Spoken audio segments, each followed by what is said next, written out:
1 Corintios 3 Cristianos carnales y ministros de Dios. A carnalidad en la iglesia de Corinto. 1:1 Pablo confronta su condición.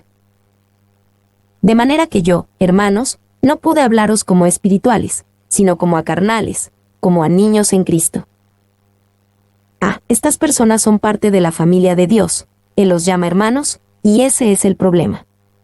Aunque tiene al Espíritu Santo, a diferencia del hombre natural de 1 Corintios 2:14, no se están comportando como espirituales, sino como carnales, eso es, gente carnal, como cristianos inmaduros, niños en Cristo. Y hay un debate significativo sobre si puede haber tal cosa como cristianos carnales. Algunos dicen que es una contradicción de términos, que Pablo realmente está diciendo que estos carnales no son cristianos del todo. Sin embargo, claramente los llama hermanos, y dice que son niños en Cristo. ¿Cómo se pueden usar esos términos acerca de alguien que no es un cristiano? 2. Estos cristianos, hasta cierto punto, están pensando y actuando de acuerdo a la carne, no del espíritu. Por supuesto, la carne no domina cada aspecto de sus vidas, de lo contrario no tendrían evidencia de haber nacido de nuevo.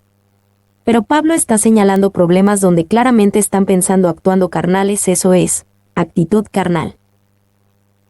3. El cristiano carnal es un hijo de Dios, nacido de nuevo y en camino al cielo, pero está viajando en tercera clase. Red Paz, Romanos 7 es un retrato del cristiano carnal, habitado por el espíritu, pero dominado por la carne. B. Hay una diferencia entre ser de carne, sarkinos, usado en 2 Corintios 3:3, y ser carnal, la palabra griega sarkikos, usada en este pasaje. Y de carne es simplemente hecho de carne. Puede hablar de debilidades que es común de cualquier humano caído. 2. Carnal, cuando se habla de una persona, significa caracterizado por la carne. Habla de uno que puede y debería hacer las cosas diferentemente, pero no lo hace. Pablo dice que los corintios eran sarkikos. Pablo ha hablado a nosotros acerca de 3 categorías de hombres. Existe el hombre natural, 1 Corintios 2:14, quien sigue el patrón de Adán y rechaza las cosas del espíritu. Está el hombre espiritual, 1 Corintios 2:15, quien conoce las cosas de Dios.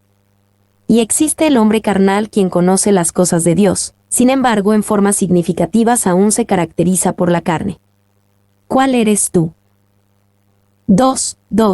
¿Cómo trataba Pablo a los creyentes carnales? Os di a beber leche, y no vianda, porque aún no erais capaces, ni sois capaces todavía. Os di a beber leche. Pablo mantuvo su enseñanza en lo básico, a pesar de que tenían una visión inflada de su espiritualidad. Ellos creyeron que estaban listos para las cosas más profundas, pero no estaban viviendo más profundamente en las cosas básicas que él ya les había predicado. B. La diferencia entre leche y vianda es una de grado, no de tipo. Cada doctrina que puede ser enseñada en un seminario, puede ser enseñada a niños, aunque no con las mismas palabras. Y no existen 2 evangelios, uno para los estudiados y otro para los no estudiados. No hay parte del evangelio que estemos autorizados para guardar de la gente. C.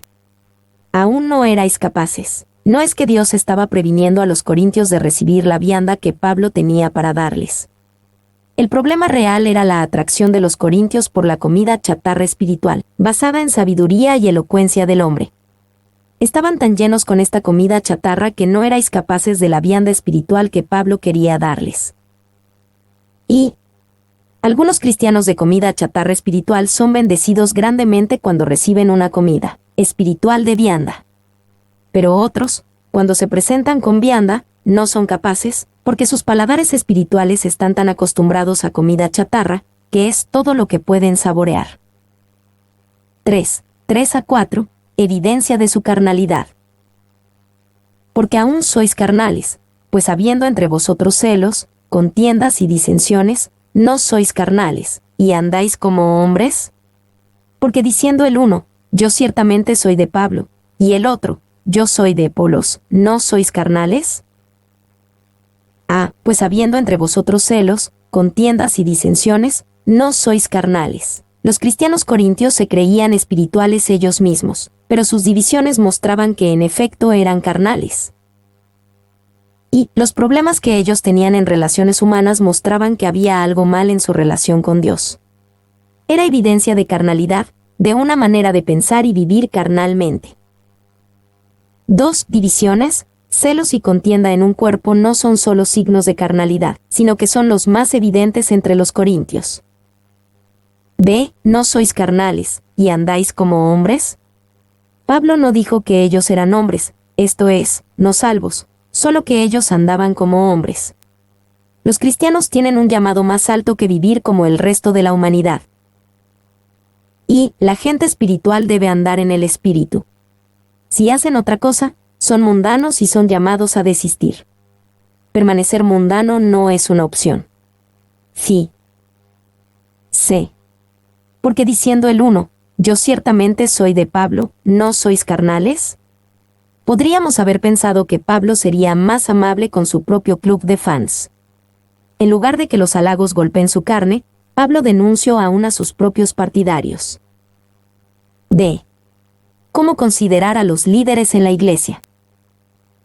1, 5-7, la locura de exaltar a los líderes de la iglesia.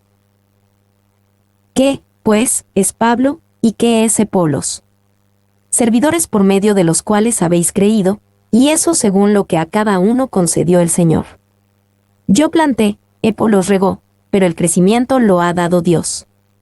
Así que ni el que planta es algo, ni el que riega, sino Dios, que da el crecimiento. ¿Qué, pues, es Pablo? Pablo y Apolos no son en quienes creyeron para salvación, ellos solo trajeron a Jesús a ti. Ellos son por medio de los cuales habéis creído, no en quienes ustedes creyeron. Y, entonces, ¿cuál era el punto de pelear por cuál de los dos nada será el mayor? McLaren. B. Yo planté, Apolos regó. Los obreros cristianos tienen diferentes labores y ven diferentes resultados. Pero Dios es aquel que hace la obra. Dios da el crecimiento. Y, cuando un granjero planta una semilla y la riega, él realmente no la hace crecer. El milagro de la vida hace eso. Todo lo que el granjero puede hacer es proveer el ambiente correcto para el crecimiento y confiar en el milagro de la vida. Nosotros hacemos lo mismo al ministrar a Jesús a otras personas. 2. Algunas personas están frustradas porque solo quieren regar cuando Dios los ha llamado a plantar, o quieren plantar cuando Dios los ha llamado a regar. Otros están frustrados porque quieren hacer que el crecimiento aparezca, cuando solamente Dios puede hacer eso. Productividad real en el ministerio ocurre cuando estamos pacíficamente contentos con lo que Dios no ha llamado a hacer. Se plantó y regó están en el antiguo tiempo griego aoristo, marcando actos definidos en el pasado. Da el crecimiento está en el tiempo imperfecto, marcando la obra continuada de Dios.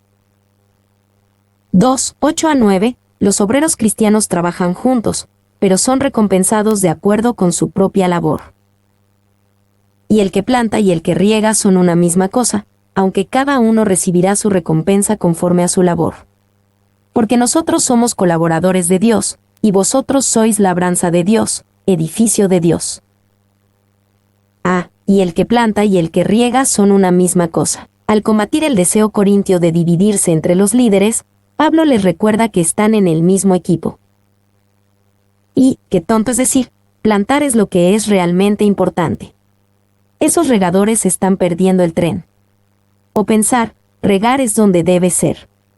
Esos plantadores mejor deben alinear sus prioridades. El hecho es que tanto plantadores y regadores son necesarios, ambos necesitan del otro, y ambos están trabajando con el mismo fin. B. Cada uno recibirá su recompensa. Todos trabajan juntos, pero cada uno es recompensado individualmente. La recompensa no se da de acuerdo a los dones, talentos, o incluso éxito, sino de acuerdo a su labor. Y Dios sabe cómo recompensar apropiadamente. En la tierra, muchos ministros reciben o mucha o poca recompensa.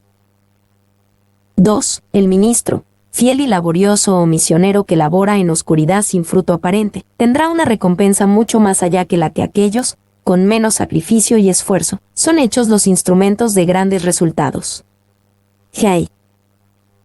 3. Los predicadores jóvenes solían preguntarle a G. Campbell Morgan el secreto de su predicación exitosa. Él respondía: yo siempre les digo la misma cosa: trabajo, trabajo duro, y otra vez, trabajo. C. Porque nosotros somos colaboradores de Dios, Dios nos ha dado la maravillosa oportunidad de trabajar con Él. No podemos trabajar sin Él, y Él no trabajará sin nosotros, generalmente hablando. Dios te quiere como su compañero de trabajo. Y, cuando consideras todas las formas en que Dios pudo haber hecho su trabajo, es aún más asombroso saber que quiere nuestra participación. D. Y vosotros sois labranza de Dios, edificio de Dios. La obra que Pablo hizo con Dios era trabajar en el pueblo de Dios. Ellos eran su campo, usando la ilustración del granjero plantando y regando, y ellos eran su edificio, usando la ilustración del constructor. 3. 10 a 15. La iglesia como un edificio. Conforme a la gracia de Dios que me ha sido dada, yo como perito arquitecto puse el fundamento, y otro edifica encima, pero cada uno mire cómo sobreedifica. Porque nadie puede poner otro fundamento que el que está puesto, el cual es Jesucristo. Y si sobre este fundamento alguno edificare oro, plata, piedras preciosas, madera, heno, hojarasca, la obra de cada uno se hará manifiesta, porque el día la declarará, pues por el fuego será revelada, y la obra de cada uno cual sea, el fuego la probará. Si permaneciere la obra de alguno que sobreedificó, recibirá recompensa. Si la obra de alguno se quemare, él sufrirá pérdida, si bien él mismo será salvo, aunque así como por fuego. A. Conforme a la gracia de Dios, al describir la obra de Pablo entre los corintios, él comienza con una declaración de gracia. Él sabía que su estatus como obrero en el campo de Dios, o en el edificio de Dios, estaba basado en el favor inmerecido de Dios, no en ser merecedor o digno de ello. Y es algo exaltado el poder ser un colaborador con Dios. Pero Dios no elige gente exaltada para hacer su obra. No hay nada en ellos que los haga dignos de ser sus obreros, es conforme a la gracia de Dios. B. Puse el fundamento. Cuando Pablo fundó la iglesia en Corinto, Hechos 18, él puso el único fundamento que podía echarse, la persona y obra de Jesucristo. Aunque sabía que otros vendrían después de él y construirían en el fundamento que él puso. Y, entonces, cada uno mire cómo sobreedifica. Solo hay un fundamento para la iglesia. Si está fundada en Jesucristo, no es una iglesia del todo. Así que no se puede construir en otro fundamento, pero uno puede construir indignamente sobre el único fundamento. C. Dios probará la obra de construcción de todos sus colaboradores, la obra de cada uno se hará manifiesta. Algunos construyen con cosas preciosas como oro, plata, piedras preciosas. Otros construyen con materiales indignos como madera, heno y hojarasca. Y, al usar las imágenes de oro, plata y piedras preciosas, Pablo parece tener en mente los materiales de la construcción del templo, 1 Crónicas 22:14, 16, 29, 2. El edificio que Dios está construyendo en su pueblo, con sus colaboradores, es su templo. 2. Piedras preciosas no significa joyas, sino materiales finos de piedra como mármol y granito. Mezclar la sabiduría de los hombres con la sabiduría de Dios en la obra de la edificación de la iglesia es como usar capas alternas de paja y mármol en la construcción. La paja puede estar bien, puede tener un lugar en la granja, pero es un material inadecuado para construir. Del mismo modo, la sabiduría humana y atracciones carnales pueden tener un lugar en la vida, pero no en la edificación de la iglesia. Y la obra de cada uno cual sea, el fuego la probará. Cuando nuestra obra es probada por Dios, será revelado qué tipo de obra era. Tal y como el fuego destruirá madera, heno y hojarasca, pero no oro, plata y piedras preciosas, así la obra de muchos será revelada como nada en ese día. Y note que la cantidad del trabajo no será evaluada, aunque tiene cierta relevancia. Pablo dice que la obra será probada para ver cuál sea. Si uno hizo mucho del tipo incorrecto, será como si no hubiera hecho nada. Su obra será quemada y se desvanecerá en la eternidad. D.L. Moody dijo sabiamente que los conversos deben ser pesados así como contados. 2. Pablo también se refirió a esta gran prueba en 2 Corintios 5:10. Porque es necesario que todos nosotros comparezcamos ante el tribunal de Cristo, para que cada uno reciba según lo que haya hecho mientras estaba en el cuerpo, sea bueno o sea malo. Cuando nuestra obra es probada delante del Señor, seremos recompensados de acuerdo a lo que permanezca. 3. Es algo que deja pensar. Mucha gente que cree que está sirviendo a Dios, pero lo están haciendo de forma indigna o con materiales indignos, se darán cuenta en la eternidad que han, en realidad, hecho nada por el Señor. Algunos serán salvos, pero con una vida que fue un desperdicio, y no recibirán una corona para darle a Jesús, para su gloria, como en Apocalipsis 4, 10-11. Él mismo será salvo, aunque así como por fuego, salvo, pero salvo apenas, y salvo sin nada. La obra de alguno. El fuego no purifica al obrero, prueba su obra. Los católicos romanos usan este pasaje para enseñar el purgatorio, la idea de que cuando morimos, vamos a un lugar donde somos purificados por fuego antes de que vayamos al cielo.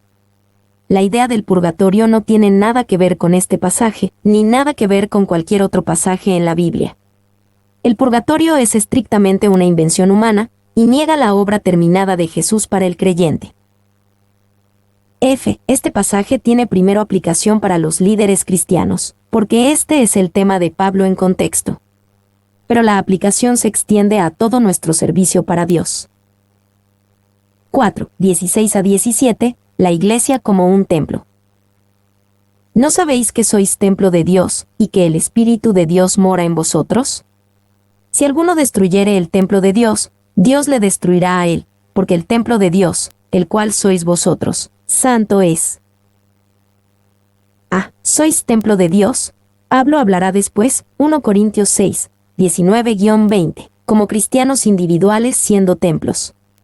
Aquí su énfasis es la Iglesia como un conjunto, aunque tiene aplicación para individuos. Y, cuando Pablo llama a la Iglesia un templo, no piense que está usando una ilustración. El templo físico era la ilustración. Dios habitando en nosotros es la realidad.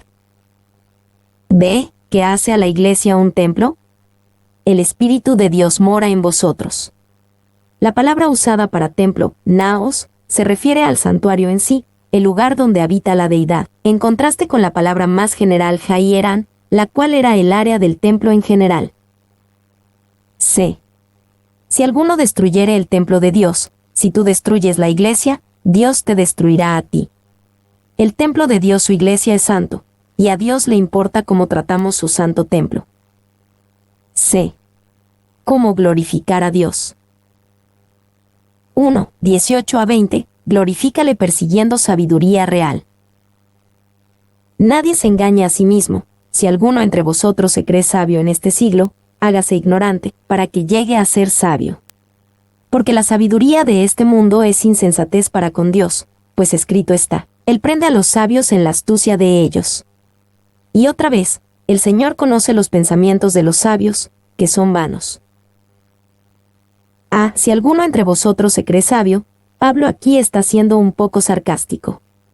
Desde luego los corintios se consideraban sabios en este siglo. Ese era uno de sus problemas, su amor por la sabiduría del mundo. ¿Qué es lo que hay que hacer si son sabios en este siglo? Si son sabios de acuerdo con la medida humana de sabiduría, deben hacerse ignorantes para que lleguen a ser sabios.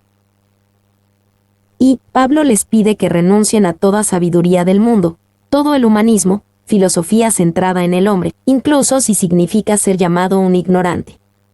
Si alguien no está deseando ser considerado un ignorante por aquellos que valoran la sabiduría humana, nunca podrán ser capaces de realmente ser sabios. Dios ha evaluado la sabiduría de este mundo, y Él la considera insensatez, astucia y vana. ¿Estaremos de acuerdo con la evaluación de Dios o no?